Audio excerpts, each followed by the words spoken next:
All right. I'm going to count down and then we're going to clap. All right. All right. So on go. It's 3, 2, 1, clap. Okay. All right. 3, 2, 1.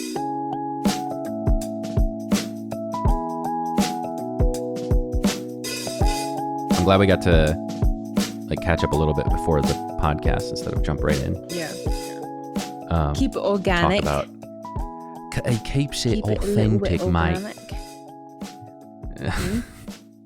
Let's do this whole podcast in an accent. They won't suspect a thing. Keep it authentic, mate. Yeah, so like basically, you know, I've just been like out here just like making things and just like doing things. So like Well, you know life the is rest, so the rest of great. the band, you know, the Beatles. You know The Beatles. the Beatles. The Beatles. I hate that. I hate that a lot. It's okay. Me too. That randomly made me think. I don't think I've asked you about this, but have you ever watched Peaky Blinders? Yes. I've started it and then I got really bored. And so I didn't really pay attention to like the storyline. And then I got really disinterested and I didn't finish. I don't actually, you know what? Maybe I did finish the whole thing, but I don't really remember anything about it. The whole thing? I mean, there's 6 seasons. Okay, no, I definitely did not finish the thing. The whole Okay. thing. Yeah. I am kind of obsessed with it lately. Really? Because I like period dramas and I also love Cillian Murphy. I think he's great. Wait, who's Cillian Murphy? Is he the main guy? Yeah, he plays Okay. Thomas Shelby. Okay. And he played Scarecrow in the Arkham Knights or in the Arkham Knight series. The Dark Knight series. Yeah, he's great. He was Yeah. also in like a ton of other shit. He was in Inception. I think he was the guy that they were trying to like get into his mind. He's that guy. But I mean, I don't really know. like period like pieces too, like period period queen. Oh. yeah, But I don't know. I don't know what it was about Peaky Blinders that really just like I just was not interested. Like it was not like it didn't catch me at all at any point. Mm. You know. You didn't make it far enough to see some man ass. Clearly, Well, I think that there's would man. that would probably There's man make ass me in that want to show. turn it off. Oh, Yeah. there's lady ass. Does that do it for you? Is that later in the season? Oh.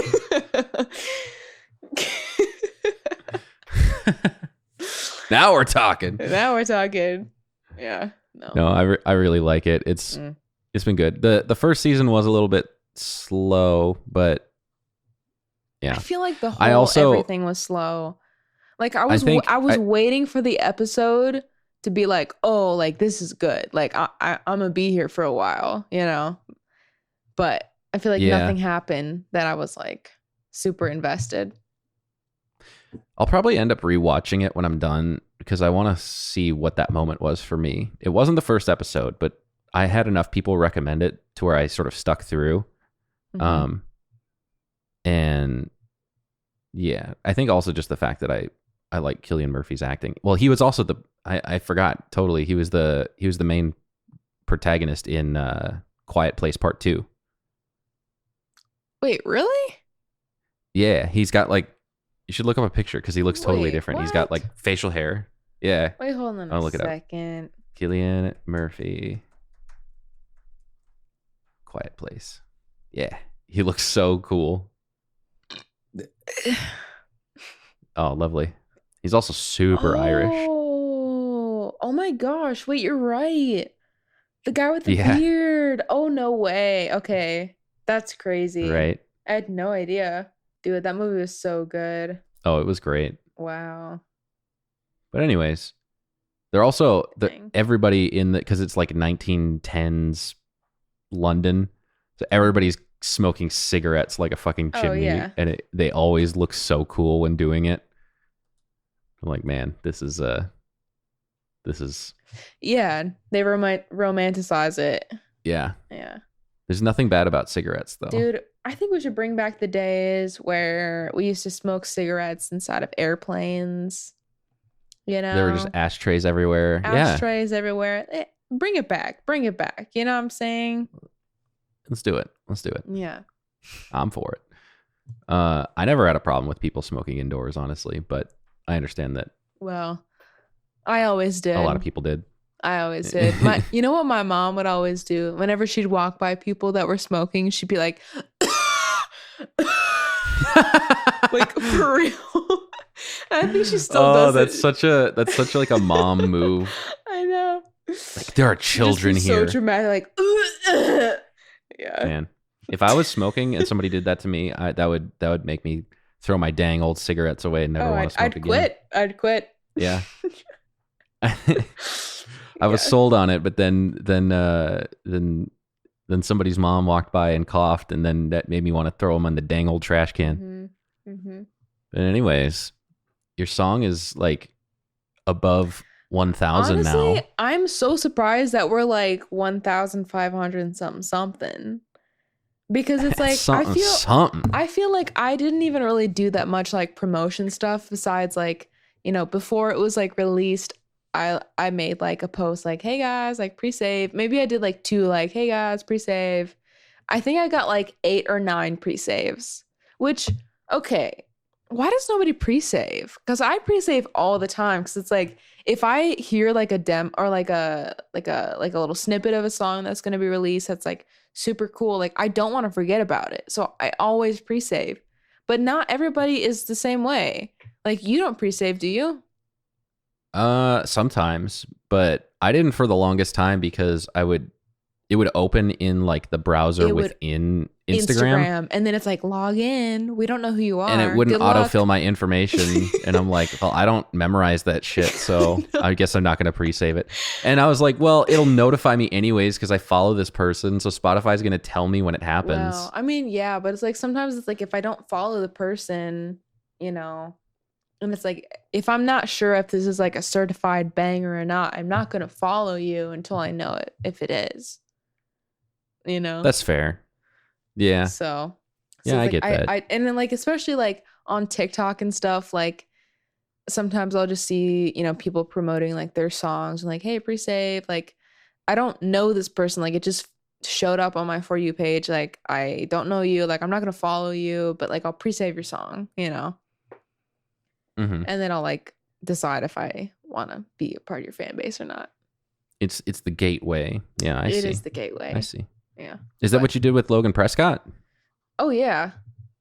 Yeah. You just like pre-saved Logan Prescott, how we wanted. That's how I found out about him was Instagram ads. And I like pre-saved a song and I was so excited about it. And I think I probably did follow him though, because I was like, oh, I know this is gonna be good. And then it was. Yeah. So I mean everything he's put out has been everything that this man has put classic. out has been like so good. Like so good. And I respect that so much. His following's too small. It's stupid. It's so stupid. I'm like, bro, like, first of all, put out an album. Second of all, where's the rest of your fan base? Yeah.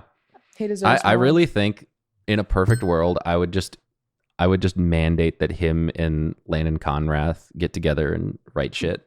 Holy shit, dude. So that would be the end of the world. Wait a second. When 2 worlds collide. Mm-hmm. Whoa. Mm-hmm. Okay, like actually though. Wait, I think I would like explode. I did tell Landon at one point, I'm like, you should check this dude out. I'm like, his following is smaller than it should be, and maybe, I don't know, collab or something. Yes. But yeah, Logan moved to LA last year or the year before, something like that. Mm-hmm. So I hope he's been busy. I hope so too. Every time he puts something out, it's been great. Well. So yeah. But yeah.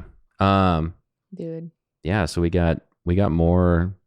Well, I have to say, we got more stuff on the way, and it'll be Certified Hood Classics. Oh yeah.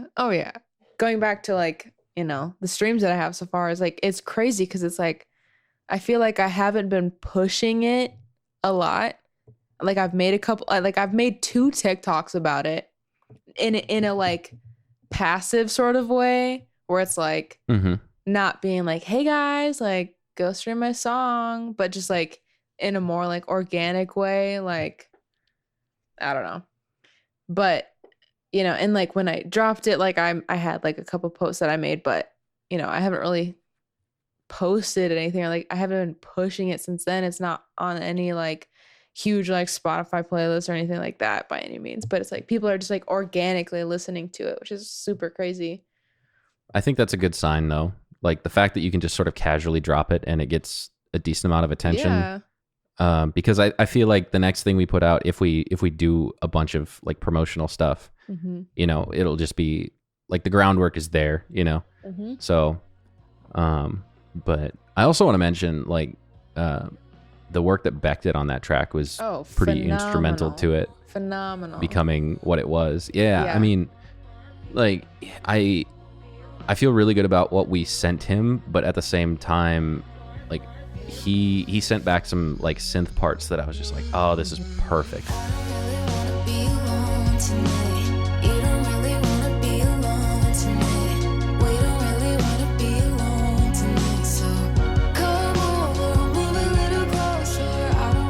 Yeah, and like in that little down section where he just kind of like layered and like clipped those vocal parts, or like chopped up those little vocal parts, like that was like dead before, and I was always like what are we gonna do here, like this, like there was nothing there, but like he totally like saved that whole part. Oh yeah, so, he crushed it. Yeah. So I was very excited, and I'd really be excited to see what he does with the next thing. Because he's just got such a great ear for pop music too. Like I feel like that's just the world he lives in. And it's so funny because I knew him for years before I knew that he really did production like that. Like I knew he did production and wrote his own stuff, but I had no idea what it really was. And so yeah, having a collaboration finally take place felt like a long time coming, you know. So yeah, it'll be great moving forward. And it's interesting too. Like I feel like the biggest thing, because when we work in person, I feel like stuff generally happens pretty fast. The most interesting thing for me has been the like blending of, or like layering of our styles, because you're definitely like, I feel like you're so immersed in like R&B. Oh yeah. Far more than I am. And it's pop R&B, so it's got like kind of a trap pop, like very pristine, clean sort of vibe to it. Which has been really fun to like, I mean, that's partially why collaborations are so great, is it pushes you to like hear other things. But yeah, it's been interesting because my take on pop has been so much more like white, for lack of a better term. And like, which isn't a bad thing. It's just so different. And so, yeah, it's been really fun to like try to merge those worlds. And I think for this next one, I want to do like, because the more I listen back to that old, like the first one we did, I'm really happy with like guitar parts being in there. And I really want to do some interesting guitar stuff on the next one. So it'd be fun the next time we can do like an in-person session. But which is possible now because the room is pretty much done. So that's also been part of the process, is just like wait just, like, for the new studio space. No, like I think what's been interesting is just like seeing how much my like influences change and how fast they change too. Cause I feel like with my other song, like I guess like thinking back to like when I like quote unquote wrote that song, if you will. You did. I wrote it. Yeah, like on freaking GarageBand in like the beginning of the quarantine or whatever. I just like I have this picture of just like me sitting in like a fetal position, like on the floor in my apartment, living by myself on GarageBand, just like making some stupid, gross beats and just like writing that song or whatever. But I remember like my musical influences then, but just thinking like now how much like R&B stuff is like super, super been like my big main like musical like influence now Yeah. is really interesting just to see like what kind of ideas and stuff that I have now. What do you think it was more back then? It was definitely more like super clean pop stuff of like what I was listening to. Like I wasn't really listening to like R&B stuff at all until like more recently. So it definitely wasn't like R&B. It was like just more like alternative like pop stuff. Yeah. Like Lainey. I think you mentioned Lainey at one point. Yeah, like Lainey and like I mean, you were listening to a shit ton of Band Camino back then. oh yeah, absolutely. I mean, even still to this day, but right, Yeah. right. Yeah, I'm trying to remember like any specific I think my artists. head was probably full of like Julia Michaels back then. Mm-hmm. Because I think around that time was when she started. I think she was releasing some music around the beginning of quarantine. Yeah. Oh, and I think like Ariana Grande was like definitely like a big like quarantine like jam for me. So like I think Ariana Grande was like a big like, you know, influence for that too. But I don't know.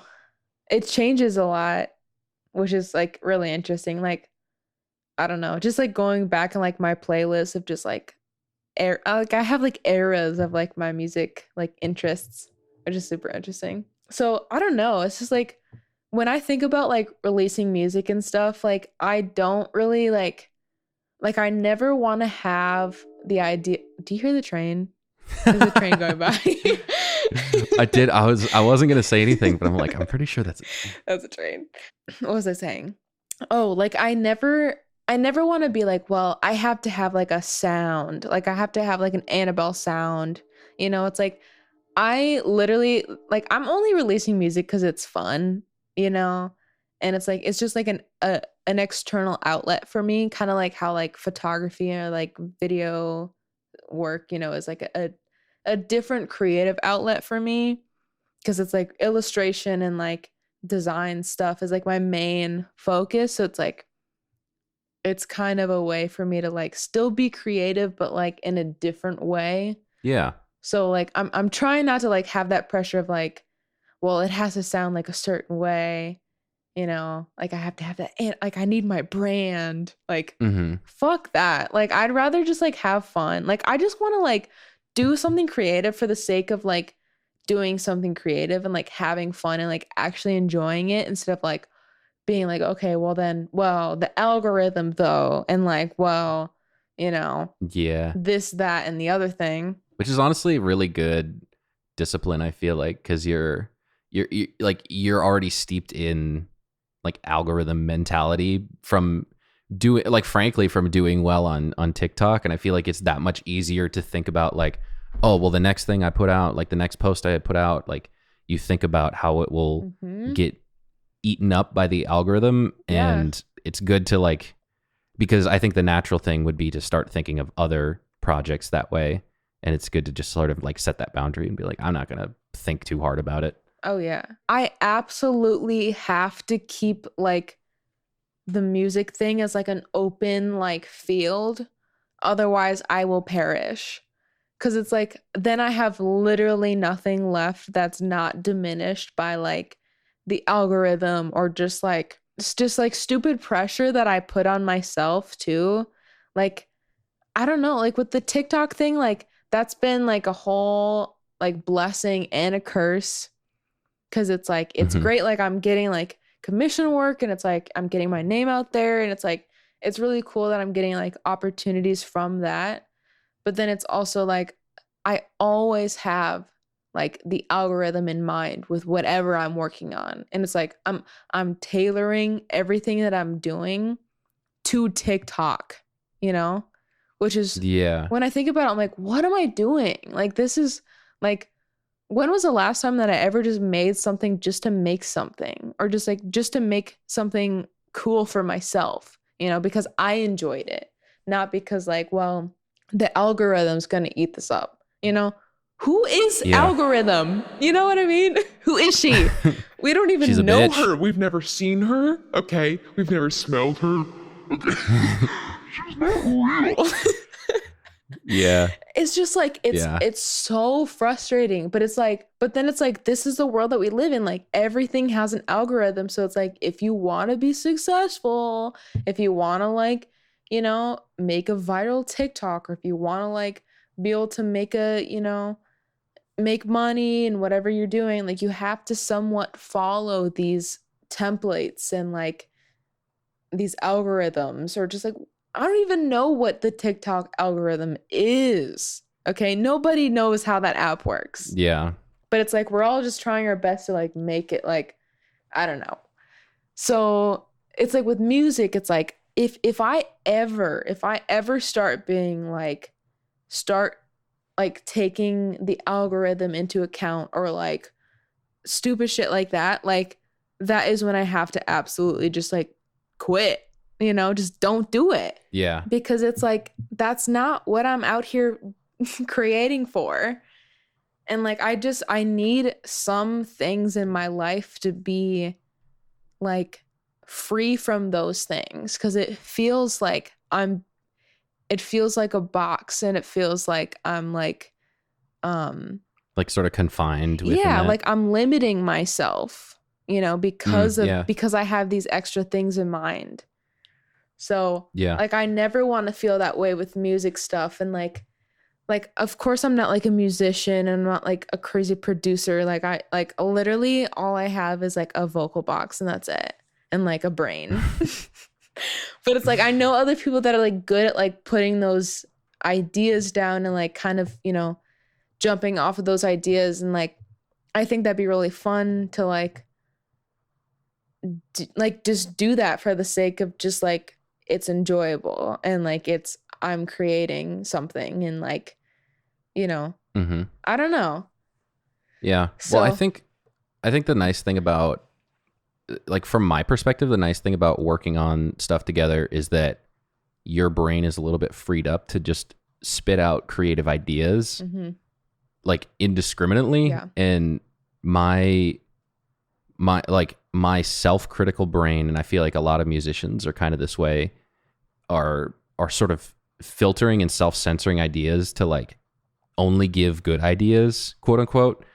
And I don't know, it's a healthy change up to the flow, to just have the energy in the room be like, let's just throw out ideas, even the bad ones.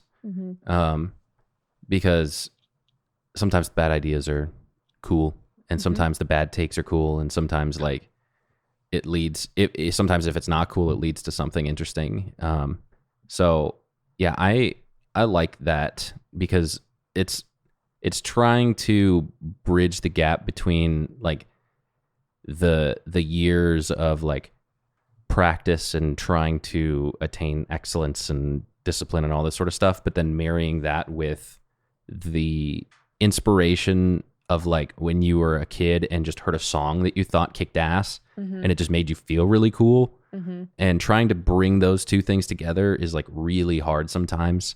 So having the energy in the room be like, let's just throw out ideas because they feel good. That's really important. And for songwriting especially, it's like that is the most important thing.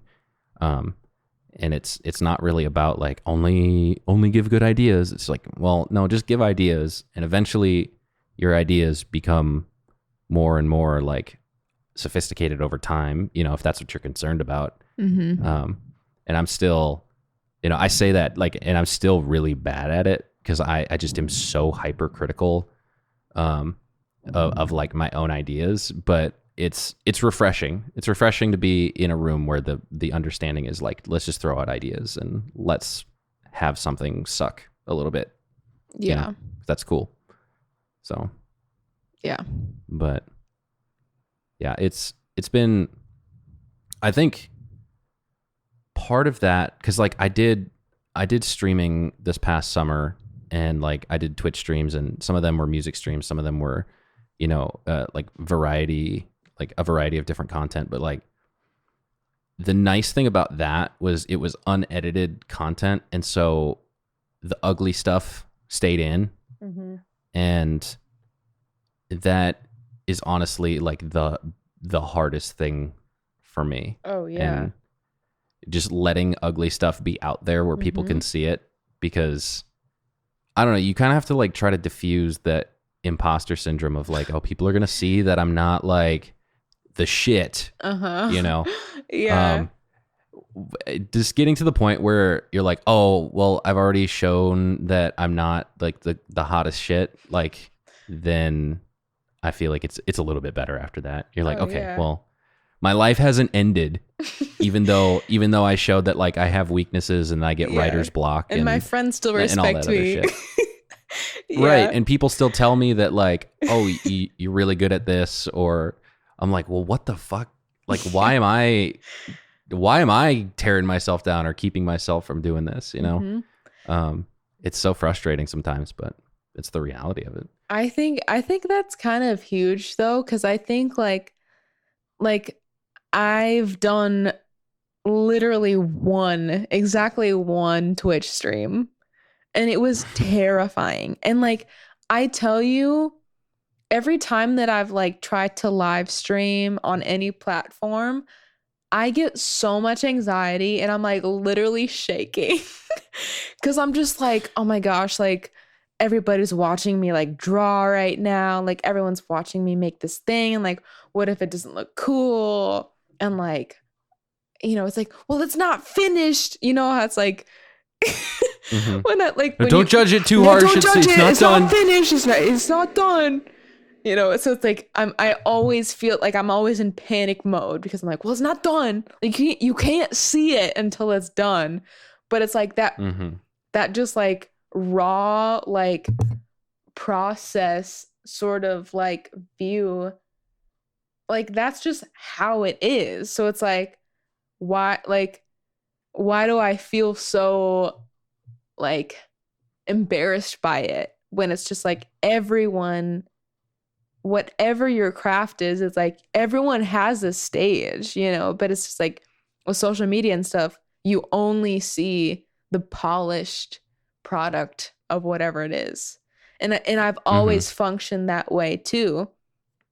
Like anytime I'll post something, it's like, of course it's always like the, you know, the final polished product. Like I'll like more recently I've been like posting like, you know, time lapses of like the process or whatever, the sketches and stuff like that, which is like more vulnerable for me, but it's just like, ugh. I think that's a huge thing for you to be able to do that, especially so frequently, like over this past year or whatever, doing like the Twitch thing. Like that's really big to be able to be comfortable in that sort of scenario and still like create things is like a huge thing, I think.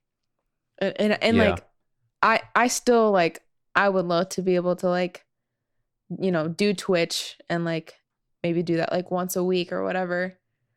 But I think like the biggest thing for me is just like, it's terrifying, you know, because I'm such a perfectionist, you know, when it comes to my work. Yeah. And it's I remember starting was very terrifying. Yeah. It genuinely was. Yeah. But like, I don't know. Part of it is just doing it, which is like always easier said than done. But then I think there's an interesting thing that while you were talking, I was thinking about this. Like, I think the difference when you feel that pressure of like, oh my God, people are going to see me right now. I don't know what to do like right this second, because you stream for, you know, you might stream for 3 hours and it's like this is the 2 hours space. in, you're suddenly like, oh my God, I have writer's block or I have artist block right now. What do I do? The difference between you in that scenario and somebody else who's curating every piece of their content is like, you have the stones to just put yourself out there and actually show the writer's block. It's not like they don't have artist block too. It's just that you're the one who's out there showing it, and it's ugly and it's uncomfortable sometimes, but it's not like everybody doesn't deal with that, because everybody does. Yeah.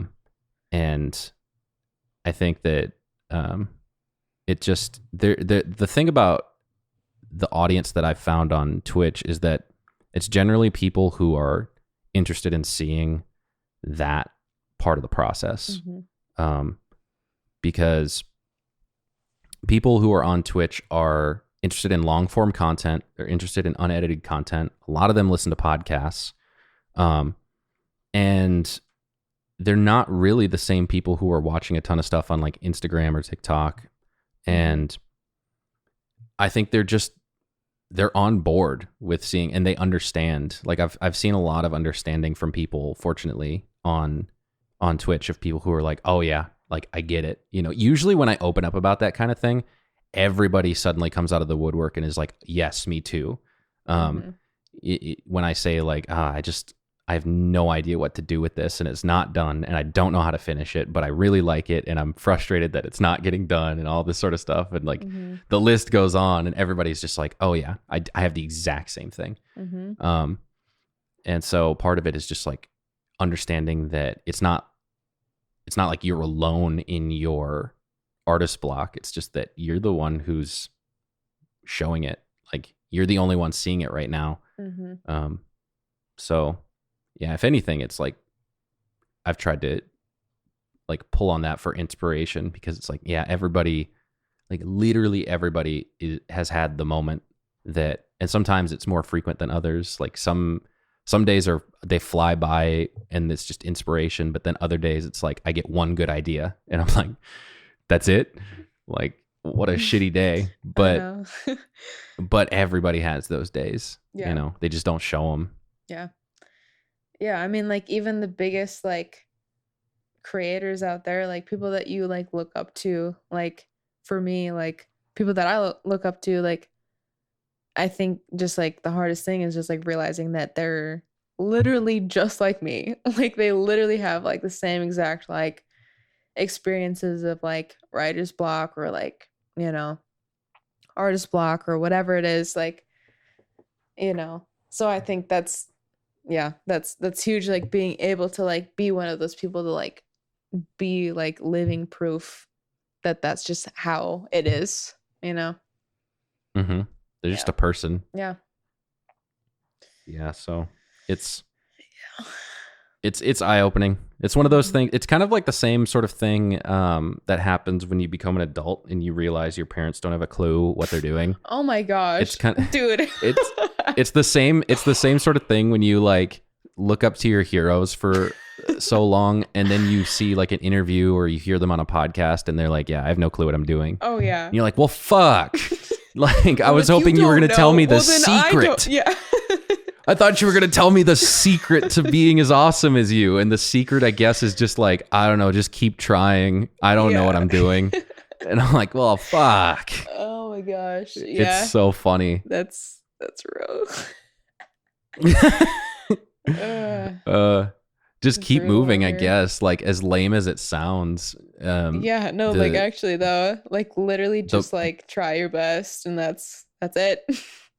Yeah, the people who persevere come out on top, and it's Yeah. like the like you can, I don't know. It sounds cheesy and like quasi inspirational, but it's like if you can take all those hits of like the bad days and the artist block and feeling discouraged and getting rejected and just keep creating and keep pushing through it and keep at what your goals are, you will come out on top. And Yeah. I've experienced my own mountain peaks throughout the past, years of my career. And it's like, yeah, I have enough proof that is the nature of it. Like that is the way of the world.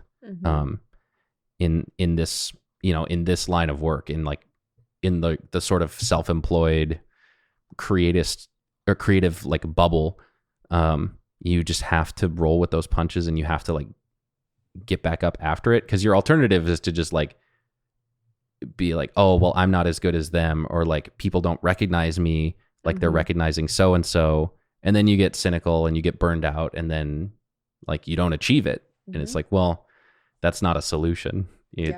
to the problem. If the problem is like you're not getting where you want to go, the solution isn't to like point to somebody else and be like, but they get this and this. Yeah. You know, Yeah.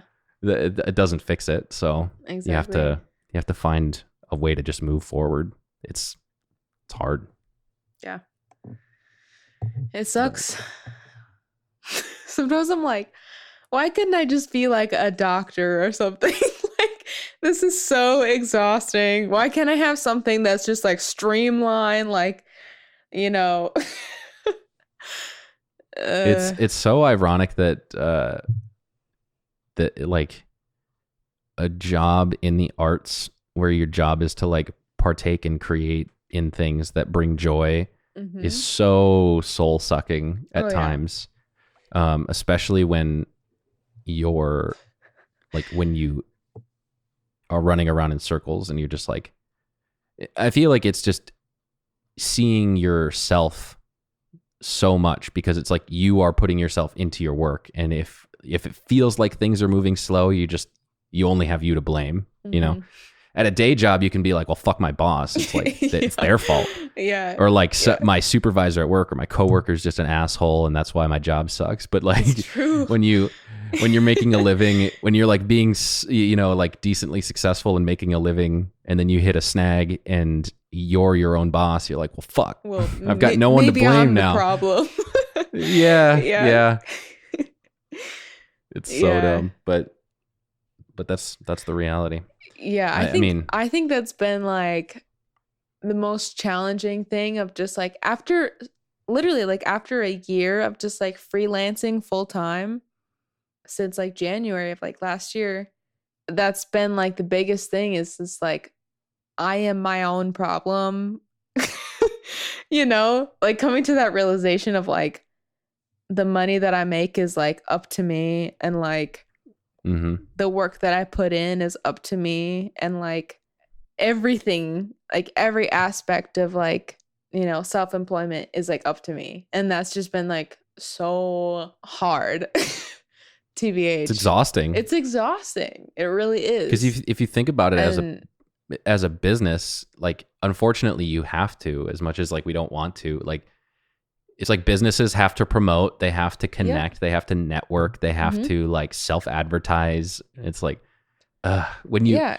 you're 18, like 17, 18 years old and you're like, no, I want to do this art thing for a living because I want to do art. And it's like you don't realize that what you're also signing up for is being your own advertiser and your own marketing, you know, head of the marketing department and your own like manager who's out there networking and searching for stuff and like creating the content that advertises you. And it's like a whole world of shit that you never knew you signed up for. And it's like, that's part of it. Yep. Is you got to do it. Yeah. And I think that's maybe a shock for a lot of people. It's definitely been for me. Yeah, like turning like my passions and like my love for art into like a brand and like into like a thing is like super, like that's been the hardest part, is just like realizing that like in order to like continue like quote unquote success or whatever, like I have to like fit into certain boxes of like how I present myself and like the types of work that I make or whatever, and like the consistency of it too, and like I don't know, there's just so many moving parts to it that I didn't realize until like this last year has been so crazy and like eye-opening for me Yeah. to like be doing that like as like my main income. It's been crazy. So frick if I know. I don't know dick about shit, dude. Don't know shit about dick. Yeah. I don't know. So I'm just now getting on TikTok as like a platform. Like I've had TikTok for a while, but Mm-hmm. I haven't checked numbers in a while. How, like, what's your account sitting at right now? I mean, it's been kind of sitting at the same thing for a little while. I think it's like 223.7K. Damn, down to the decimal. Yeah, well, that's only because I have it open right now. It's not like I have that like in my Oh. brain. No, but yeah, I've been sitting at like 2022. That's been like my kind of resting zone since like my last like huge video, Mm-hmm. which was like February, March, April, or well, I don't know. I guess define viral, you know, especially I with can't. TikTok numbers. It's like, okay, like if I get 11,000 views on a video on like YouTube, that's crazy. But if I get 11,000 views on TikTok, it's like, bro, you're a failure. Right. You know, it's It's like, what are you so not inflated. doing? It's crazy. Too many people And I just exist. don't get why. I don't know. I just don't get why that's a thing. Why is it this platform? You know? Yeah, why isn't it YouTube? Because I feel like for all of YouTube's flaws, I'm so much happier with YouTube as a platform than I would be with TikTok. Mm-hmm. And TikTok is so it's just like that little like that like the shorter videos, like that small like I don't know what it is. That little dopamine boost, you know, every time. And it's like, well, what if the next video is better? Well, actually, what if the next video is better? Well, what if the next video is funnier? Well, what if the next video is more interesting? Well, I have to keep going and I have to keep watching my For You page because what if the next video is more funny? And what is more interesting? So I'm here for like 2.5 hours, if not more, like watching these stupid videos. And it's like, well, that's not like, that didn't really like hit the mark. So I'm going to keep going. That's a vicious, like, psychological toll. That's literally what it is. It's stupid.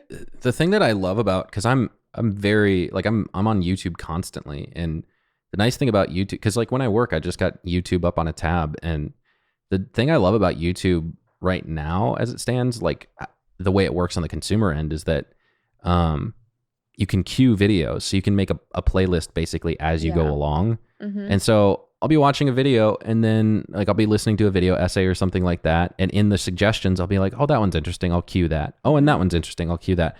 And so then I'll just create a playlist that's like 2 hours long and it's just auto playing of stuff that I find interesting, but it's not like this rapid fire of like, next one. I need the next. And it's also like you don't have to like click the next video too if you do that. But it's like with TikTok, it's like it'll loop the same video. Like you have to actively swipe to the next video. So it's like you can't just have it on in the background. You have to actively be watching and be like in the app.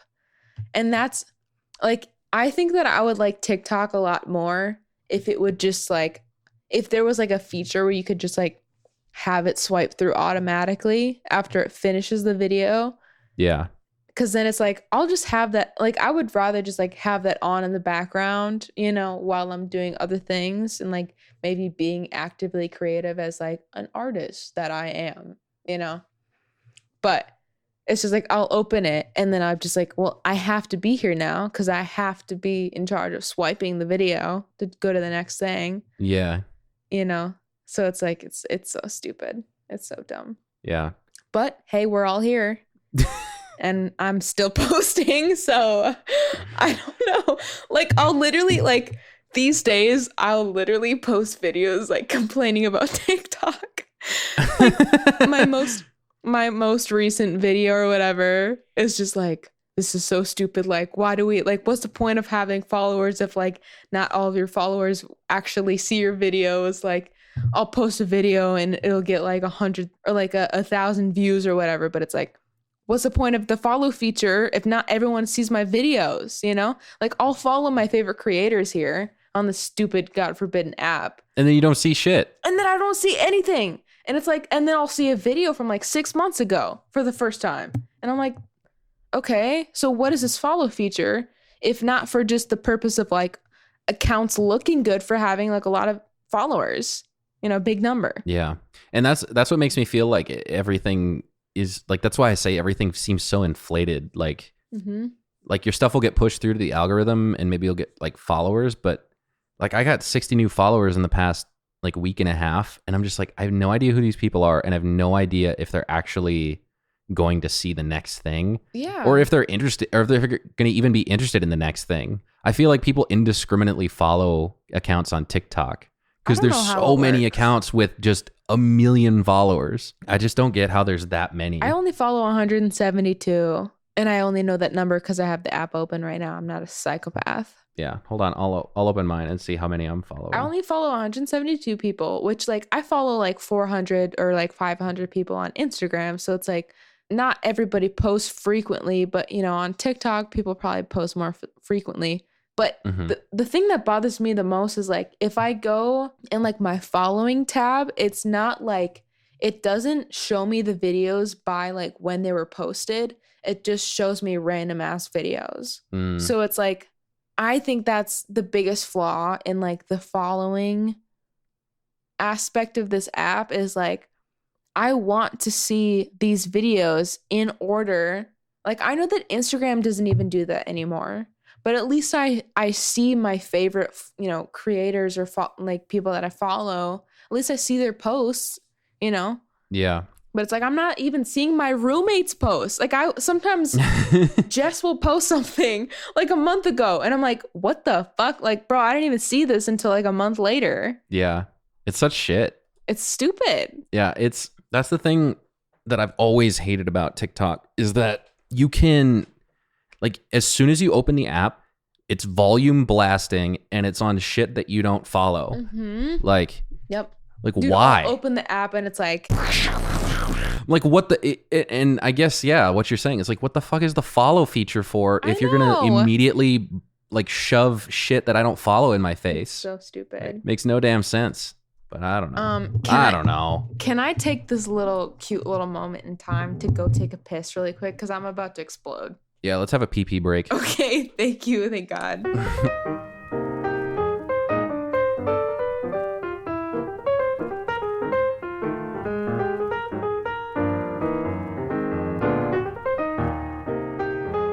Hello, I'm back.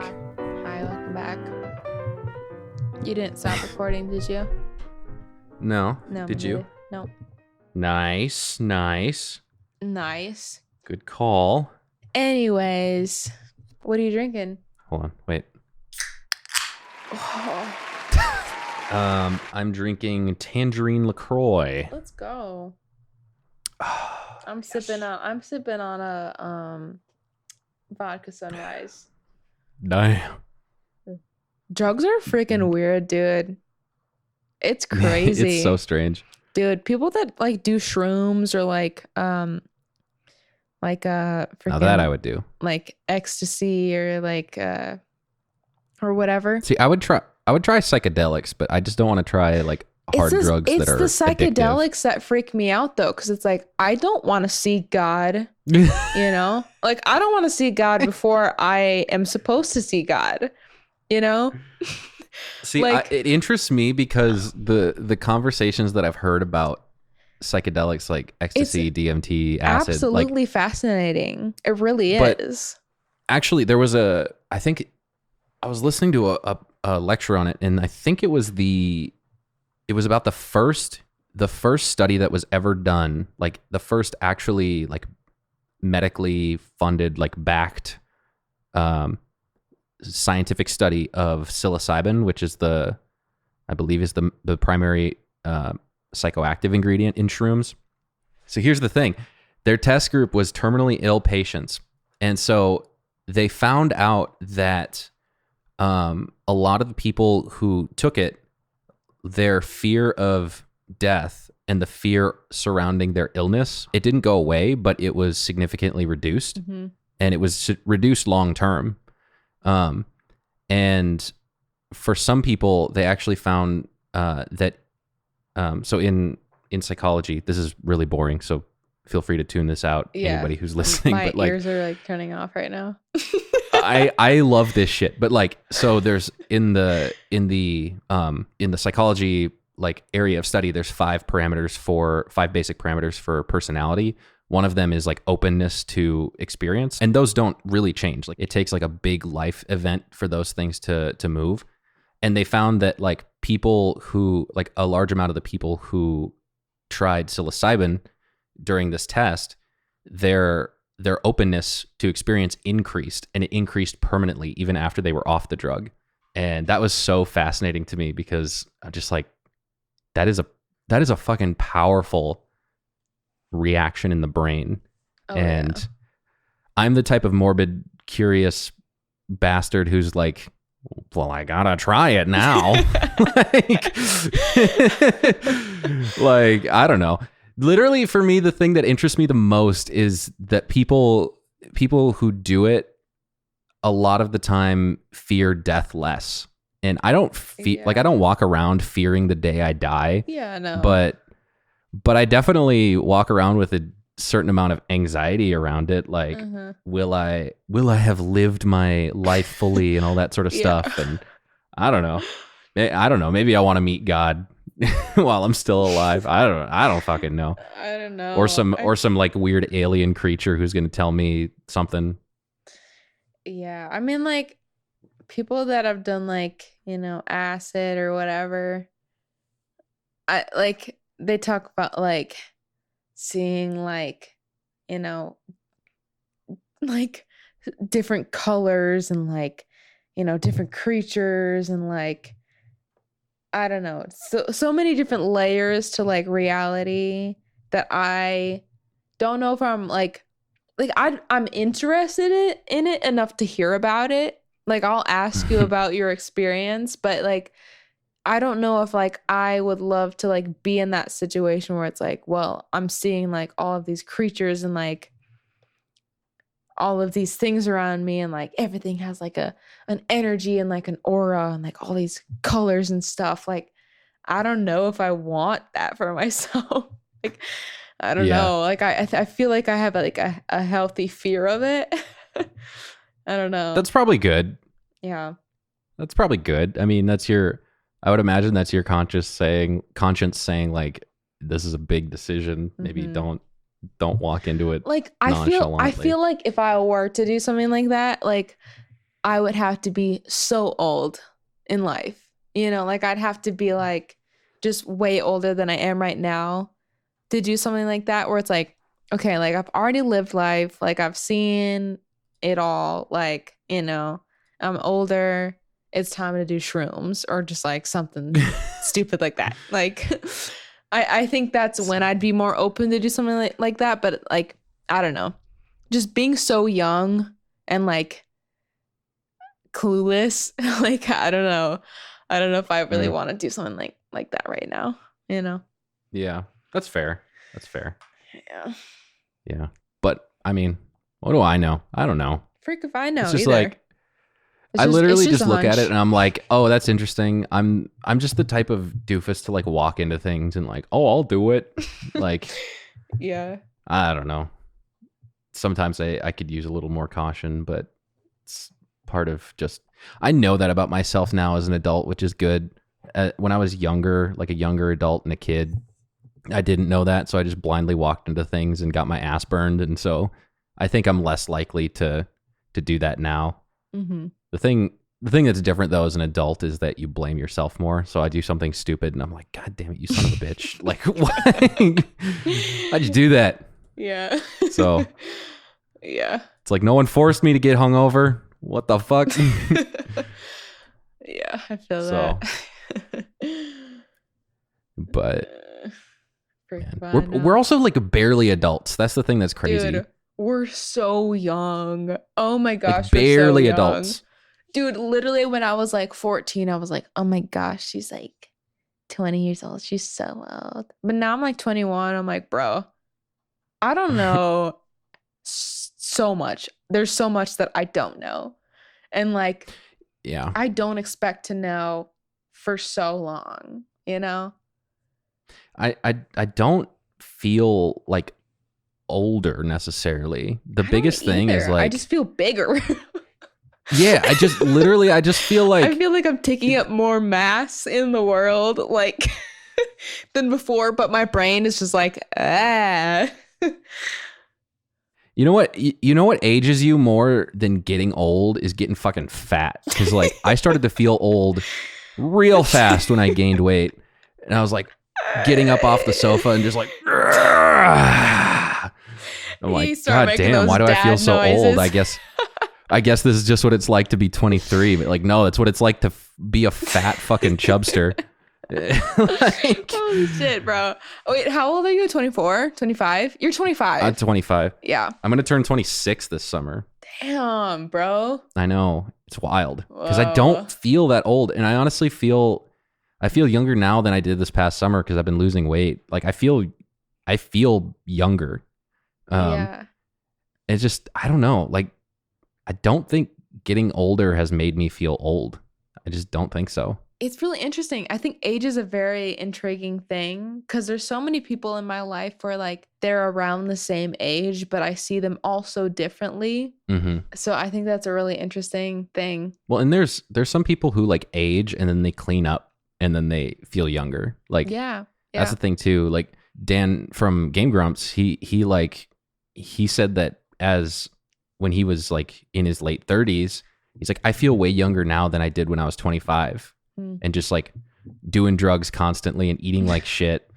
Like he's like, I haven't had pizza in 10 years. You know, he just eats super clean.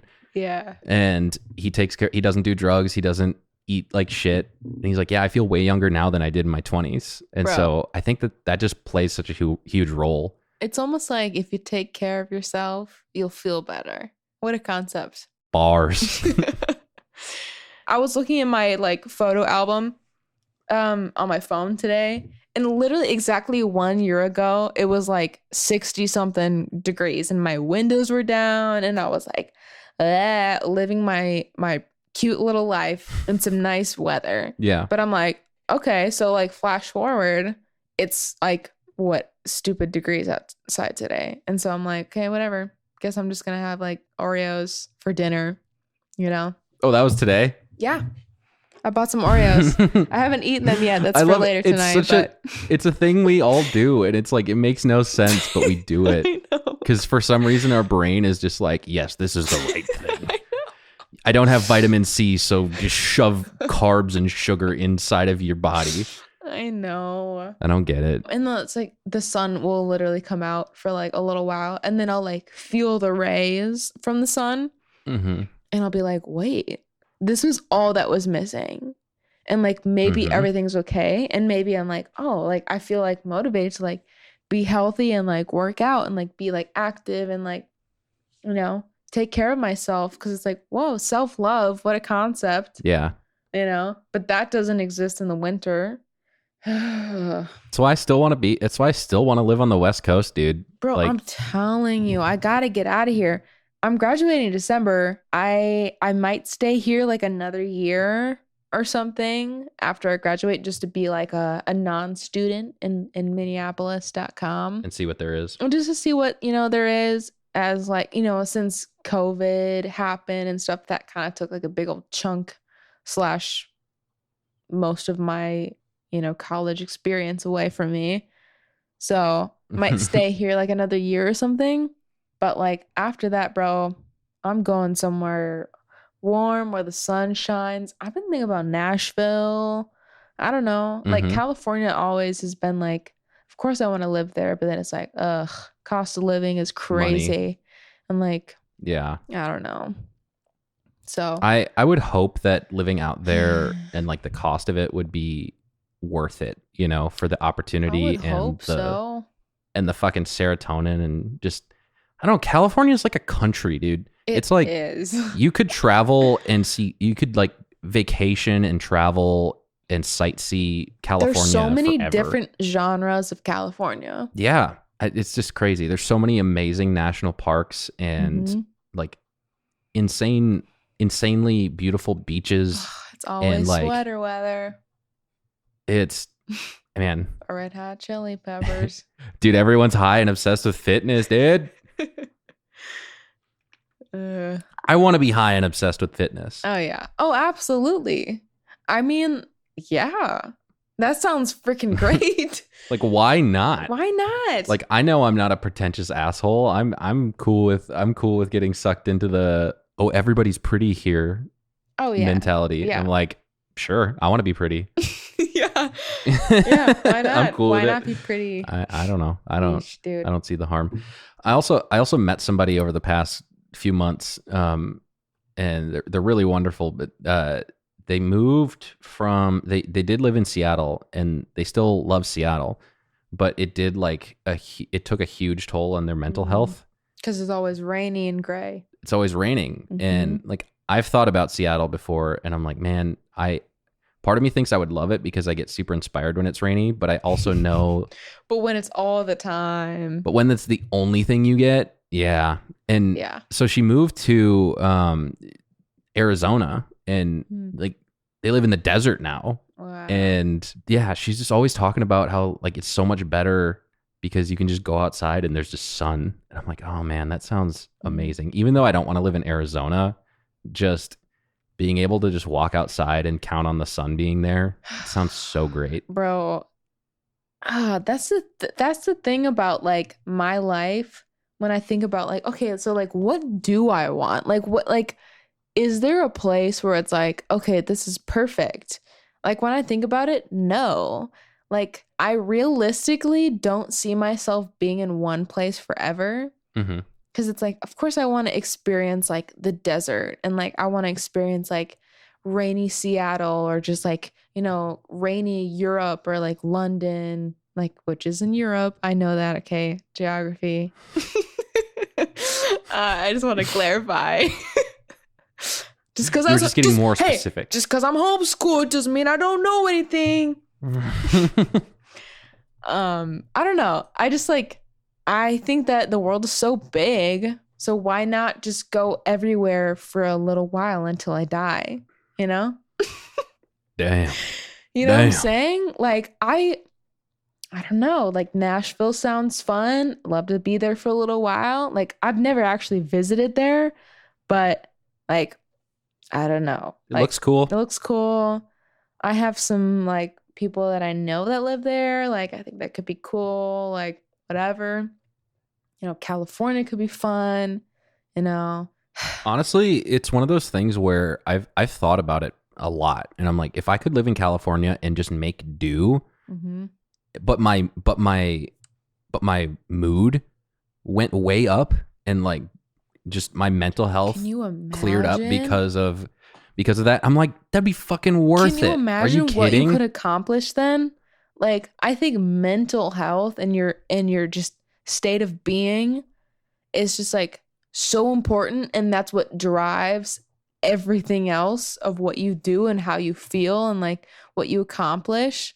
Like, shouldn't we be like prioritizing that among everything else in order to just like be able to be in the place where we need to be for ourselves to like be able to create things that we are able to create, you know, like reach our full potential. Absolutely. You know? Yeah. So I mean, I've put a lot of thought into it. I'm just like, man, I feel like it like would be worth it. I want to think it would be worth it to just like even scrape by for a while. Yeah. But feel awesome. Dude. Like, hell yeah, count me the fuck in. Plus, I just want to live the life of an LA musician for a while. Like, I just want to try meeting people. Like, I don't know, doing shit I haven't done. Yeah. Like, I don't know. My career's been really fun in Minneapolis, and it's like, imagine the opportunities out there. That's where my mind goes. I go optimistic a little bit, even though internally I dream, but I also internally I'm like super skeptical. But I think externally I'm very like hopeful that things could work out. Like maybe things don't always have to be shit. Just maybe. Maybe it's okay to like enjoy your life and not like be super like down every single day of your life. Yeah. Well, it's just like in Minnesota, 6 months out of the year are dark and cold. And I'm like, do I really want to spend half of my life in dark and cold? It's like, okay, literally all of this winter, I'm like, okay, so like, just hold on until what? Like your life is literally like zooming past you. You're losing like time where you could just like feel okay. And it's literally just because of the weather. So what's all this then? So what's all this? I don't know, man. I don't know, Walt. I don't know. Do you say Walt?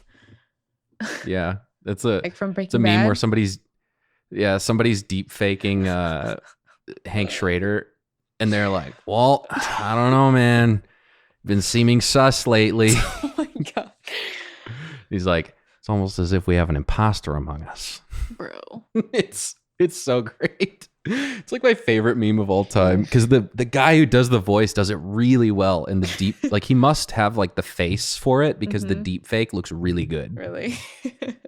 Yeah, I'll send it to you. Let me find it. I think it's in my memes channel. Wait, hold on. I found it. Here, let me send this. Oh my gosh. Wait, this already looks like he looks like. Well, I don't know, man.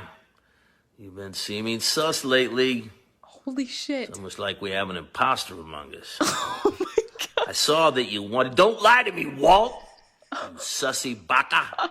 Holy shit. What the fuck, bro? That's Hank. Isn't that amazing? Like it's too accurate. Dude, that's like, it literally looks just Well, I don't know, man. He says Among Us. It's almost like we have an imposter among us. He says Among Us. I didn't notice that he says So Among Us. slightly. Among Us. You sussy Don't baka. lie to me, Walt. When he says that, it sounds just like Hank. Don't lie to me, Walt. Holy shit. I can't believe how good that is. Oh, wow. This is an art form. Right. And so people took that and then they clipped it in other scenes of like Breaking Bad, like the one where he's like Walter White and he's like reading the journal. And he's like, "You got me, Hank." And then it cuts and somebody put this in the scene and he's like, "Don't lie to me, Walt."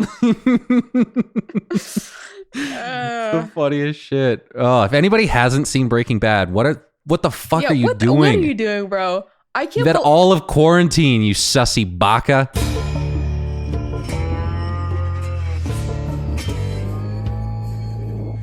I can't believe that I lived that long without watching that. I'm still watching Walking Dead. Still watching that. Oh. I think I'm on like What season are you on? Season 4, season 5 or something like that. All right. About to go downhill fast. I don't know. Enjoy I it don't while it know. lasts. I'm watching it very, very slowly. I'm not like binge watching it, but Yeah. I've been I watching it every once binged in it a when while. I was watching it. And I remember kind of like, I think it was season 4 where I was kind of like, well, okay, what are we doing here? What are we doing here? Let's find a thing to do. It's just felt that way after a while. But man, season 1 and 2 are so damn good. But it's like, think about it. It's Love like, that what? show. I mean, what do you do? Like, everything still looks the same. So it's like, in terms of like society. Society. So it's like, it's not going to look so wildly different. You know, I don't know. Yeah, Frick if I know, though. I don't know anything. So that's true. that's true. I am a woman. You know how all Yeah. women don't know anything. So, Look alike. yeah. Oh. Oh. Also, I just want to say for like people who have dating profiles, like liking The Office and Friends is not a personality trait. It's not special. Liking long walks on the beach is not special. Having a dog, not special. Catching a fish, No, bro. no, no, no. Catching a fish, bro, and having your buddy take a picture of you. Why is that your profile picture? I'm sorry, but no. Nobody cares. Okay. Like, why is that a thing? Yeah, go off. No, I will go off. Okay. And I have more to say about this. All right. Yeah. But I'll save it for a later day, a later date. Okay. Yeah. So many are just like copy paste. That's crazy. Anyways. What was that? Is that what you just did?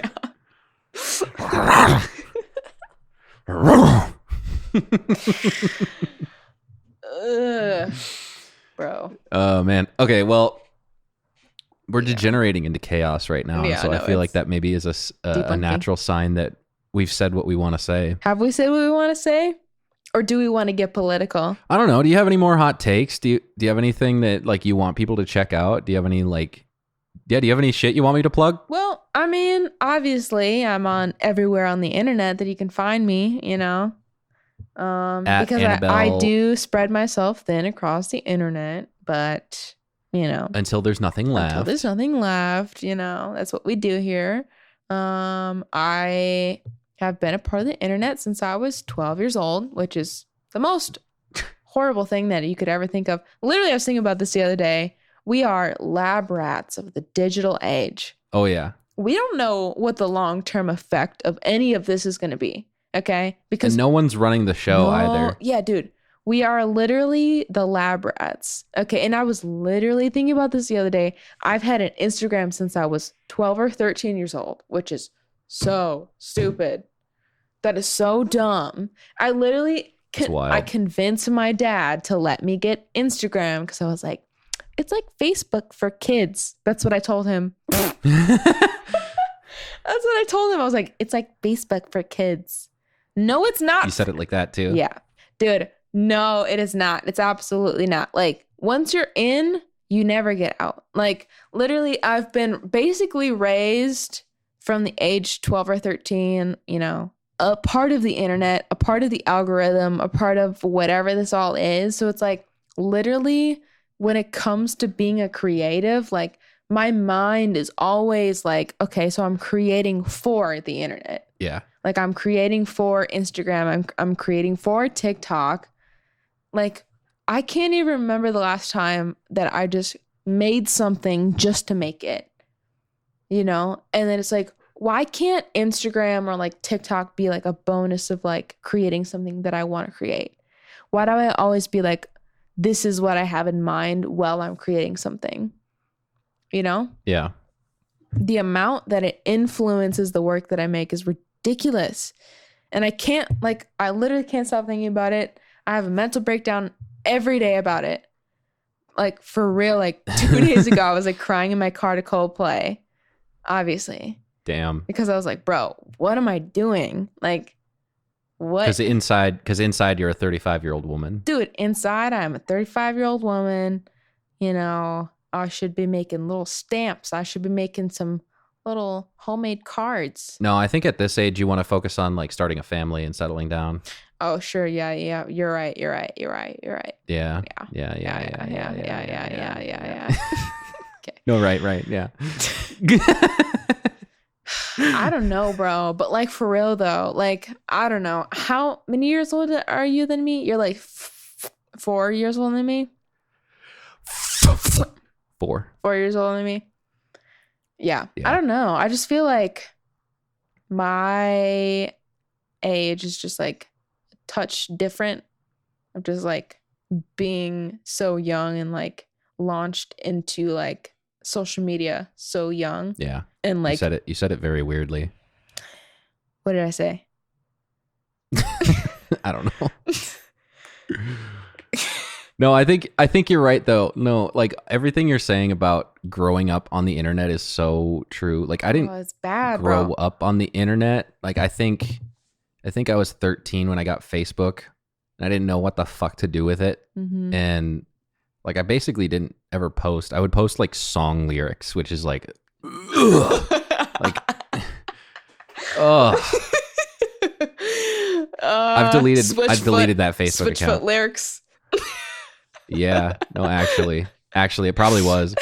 But like, man, growing up on the internet is such a weird thing. And there's kids now who have like accounts and they're like they're less like, than 10 years old. Yeah, dude. Yo. Like the internet's raising kids. Yeah. And it's just not a place for kids. Like, I don't think there's a way to stop kids from. Here's the thing. My outlook on the internet is like, don't make stuff online for kids. Like, oh yeah, like Twitch has a thing where you can make your channel 18 plus. I'm like, what the fuck? Twitch is an 18 plus platform. Mm-hmm. Like nobody who's under the like, if you're under the age of 18, you should know what you're like. You should just be exposed, get scarred by the internet, and learn like the rest of us.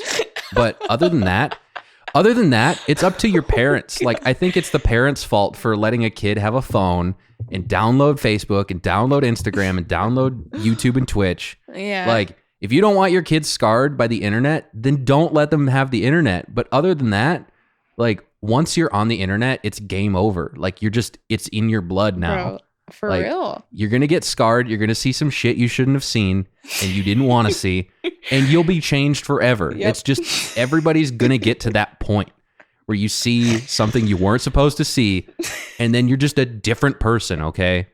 That's going to happen. Actually, And though, so like for the kids who are like 9 years old and they're watching, like they're hanging out in Twitch streams and they're watching YouTube videos and they're watching like, they're like, oh, I want to be like Mr. Beast. I'm like, it's too late. There's no turning back from that. Yeah. It's already done. Yeah. And so I don't understand the whole like making content kid friendly on the internet. I'm like, fuck, the internet is not a kid friendly place. Mm-mm. So don't even try. Mhm. Like, it's just, there's no point. Yeah. I mean, yeah. Yeah. No, but that's something that I think about a lot, of just like how much like my life is like so focused on like social media and like the content that I make, where it's like, okay, so like social media out of the picture, like I don't have Instagram, TikTok, like whatever, then what am I? Like, what do I do? You know, like, will I still create? Like, would I still like create? Like, would I still make things? Like, you know, and what kind of like art would I make if like social media was like out of the picture, you know?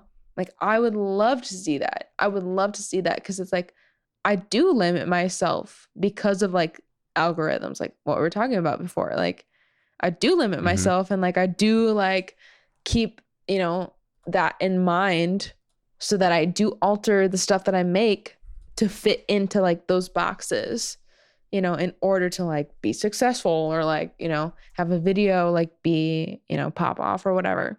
But it's like, if all of that was out of the picture, like what would I make, you know? Like what would Van Gogh make, you know, if he was like in this age? Like if he wasn't trying to please the like, algorithm, yeah. yeah. Or if he was trying to like please the algorithm, like what kind of stuff would he make? Like, would he still make like Starry Night or like whatever? Like I don't know. So it's just like, I think about that all the time, and it's like, it makes me so deeply sad that it's like I know that I'm being influenced by something else, but it's like, but I wonder about like, you know, those type of artists like way back then, like Van Gogh or like Picasso or like whatever. Like, I'm sure everyone was like influenced in some manner, but like to what extreme? And like, I don't know. It's just something I think about every day, and it just is my big dark cloud that I carry with me everywhere I go. that follows you around.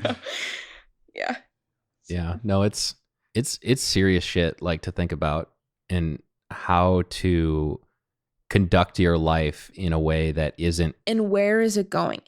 How is it gonna, right? Like, because it's like, we have what, internet too? Thanks, Mark Zuckerberg. We got internet. What is it called? The freaking metaverse. Yeah. Which is like, okay, it's gonna plummet, I'm sure. Like whatever he's got going on now. Yeah. Who knows what that lizard's got planned? Who knows? Who knows what's next? But it's like, obviously it's gonna change. There's gonna be something else after TikTok. TikTok is gonna die. You know. It's gonna be like, oh well, grandma, you know, was, you know, she was involved in TikTok. You know, that's some old stuff out there. TikTok, you know, grandma was, you know, involved in TikTok. But now we got the stupid metaverse stuff, or whatever is the next big thing. So it's like, I know there's going to be another thing. Like, everything's going to change, which is what everything does. Yeah. It's just how life goes, which is great. But I don't know. I think about it all the time, and then my brain blows up, and then I cry, and then I eat Oreos. Part of me thinks like it's just the way of the world, but then also like, yeah, it's the way it's always been, that things change and the mediums change and the way people work. But also it's changing so fast in a way that it never has. Like I feel like in the past it would happen once a generation, maybe. Like television comes along. It's like, oh shit, now we have to advertise for television, and we have to make video instead of just like reading an ad. And then, but like now it's like, okay, you know, you make that one adjustment, that's fine. But now as a millennial or as a Gen Zer, you're like, okay, Facebook, okay, Facebook's out. Instagram, now, okay, now TikTok, okay. Now, what the fuck happens after TikTok? You know, and they're all so different and they behave differently. And there's algorithms. It's not just like people And you tune gotta in and figure see it out. Yeah. and you can't figure it out, but you're sort of like obliged to figure it out for your own sake. And it's like, what the like, Bro, there are so many moving parts. iPhone was released in 2007. Okay, that's not that long ago. I mean, yeah, it was like long ago, but not really that long ago. We're like, now we're on iPhone, whatever, and it's like, along with that, so many other technologies have like advanced since then, and it's like, I'm not anti-technology. I'm not like this crazy like whatever, but it's just like, I know that it's like advancing so fast, and it's so hard for like society to like keep up with like all of these new things and like learn them and like learn how to like thrive within them, you know? Well, we have no idea what it's doing to us. Yeah. Like we still have no clue. Absolutely. And like we've evolved for hundreds of thousands of years to like talk to somebody who's in front of you. Yeah. And like in the past 100 years, that's just we've developed technology so that way we can communicate like we're doing now over a call simultaneously, but we don't see each other. That's different. Yeah. We can do a video call, but that's different. We're not in the same space. We can be live streaming and one person is like sending messages and the other person is talking in real time, or you can like see somebody on a video that they posted and you can react to their video. And it's like, there's nothing in the human brain that has evolved and prepared us for this shit. Yeah. Like we have our 8 brains have no fucking clue what to do with it. Absolutely. And it's so weird to me. Like that's something I think about. I'm just like, we have no clue what this is or what to do with it because you know, knuckle dragging caveman would look at something, he'd pick it up and be like, what can I do with this? And he'd be like, oh, I can hit things with it and make fire. Like, cool. That like you find a purpose for it. But right now, I feel like we're in an age where we're looking at iPhones and we're looking at computers and we're looking at all this shit. There's so many complexities to it. There's so many. It's like, what layers. can you do with this? It's like, I don't know. You could do everything with it, and it's just that it's such a beautiful thing, but it's also just like we have no idea what that is doing to our brains. And I'm not saying it's all bad. I'm not saying it's bad. Like I'm glad we have it, and I couldn't live my life normally without it. But like, I don't know what's it doing to us, you know? What's it doing to make us act differently? Because it is. I'm sure it's making us act differently. Like a lot of the virtue of, you know, and I'm going to sound like a Luddite for saying this, but like the virtue of the, you know, the previous generations where people were more silent and reserved and, you know, they weren't like, they dressed more like moderately and things weren't, you know, they thought the Beatles and Elvis were the devil and all this sort of stuff. I bet their minds weren't running 1,000 miles a minute. Yeah, they weren't thinking about they weren't thinking about what every mouth breather on the internet was going to say about them. Yeah. They were concerned about like, okay, I'm going to finish building my house and I'm going to go to work and I'm going to provide for my 5 kids at home. Cool. That's my life. Yeah. And I'm like, God damn, that's so simple in comparison to what we're up against, you know? And I kind of envy it. Like just the simplicity of like, you worry about like the only thing you can control and worry about is like you and the people in your life, the people that you see and talk to. And that's it. Yeah. But now we're just in an age where like every fucking neckbeard on the internet can say like, I think that your video is bad for this reason. And it's like, okay. Dude, and then it's like, and then you think about it and it's like, like, obviously it's like, as humans, we tend to focus on the negative as opposed to like the positive. So it's like, of course we're going to think about these stupid, like people and their stupid opinions and like their bad comments and like mean things that they have to say over like the positive. But it's just like, there's so much more opportunity for this negativity to come through, as well as like positive, but you know, there is so much more negativity and like just room for like hate and just like unnecessary speech in general.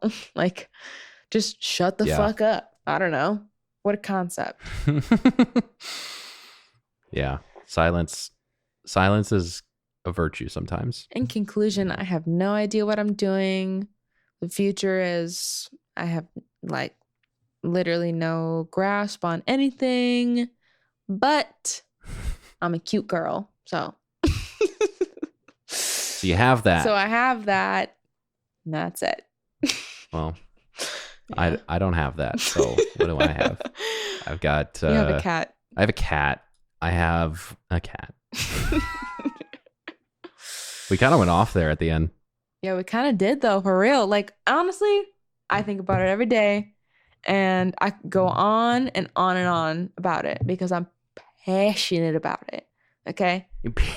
I'm passionate about it. Passionate. And I don't know. I just like thinking about stuff. And it's like, I obviously think about things that I'm doing on a daily basis, which is like the internet and TikTok and like all of that stuff. So it's like, of course, I'm going to think about it. And now here I am. I don't know, bro. Yeah, I feel like after, quarantine, after the whole COVID thing, Oh, that elevated it too. it's just like I'm so much more focused on social media and like the internet in general because it's like that's all I had for so long. Mm-hmm. So now it's just like, okay, how do I soft launch into the real world? Like, I don't know. Or am I just stuck here? Is this just how it is? I'm little. I don't know anything. I'm little. I'm little. I don't know.